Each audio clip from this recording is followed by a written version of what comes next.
வாழ்க்கையில் ஏமாற்றத்தை சந்திக்காத ஒரு குரூப் அப்படின்னா இந்த குரு சனி சேர்க்கையில் இருக்கிறவங்க. இப்போ இது எப்படி அப்படின்னா, குருவும் சனியும் சேர்ந்துருக்கிறது. குரு வந்து தான் என்னென்னலாம் ஆசைப்படுறாங்க அப்படிங்கிறத சொல்கிறது. சனி அப்படிங்கிறது அவங்க என்ன ஆசைப்படணும் அப்படிங்கிற விதித்த விதி. அப்போ இவங்க எப்படி இருப்பாங்க அப்படின்னா, இவங்க ஆசைப்படுறது அப்படிங்கிறது வந்து தனக்கு என்ன கிடைக்குமோ அந்த அந்த ஒரு லைனுக்குள்ளே தான் அவங்க ஆசைப்பட்டுக்குவாங்க. அப்படி இருக்கும்போது இவங்களுக்கு என்ன கிடைக்குமோ அந்த ஆசைப்படுறது வந்து கண்டிப்பாக கிடைச்சிரும்.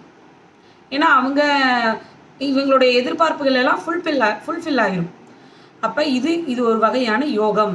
சனியும் குருவும் இவங்களுக்கு சேர்ந்துருக்கிறது அப்படிங்கிறது இது ஒரு வகையான யோகம். அப்போ இவங்களுக்கு எப்படி இருக்கும் அப்படின்னா, வெள்ளத்தனையது மலர் நீட்டம். அது மாதிரி தனக்கு கிடைக்கக்கூடியதை ஆசைப்படுவாங்க. ஆசைப்பட்டது கிடைக்கும். அப்போ இவங்க வாழ்க்கையில் ஏமாற்றங்கிறது இருக்காது.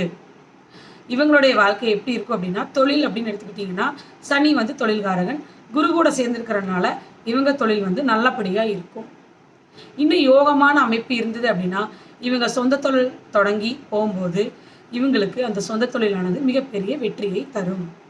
அப்போ இந்த சனியும் குருவும் சேர்ந்திருக்கிறது ஒரு விதமான யோகம்.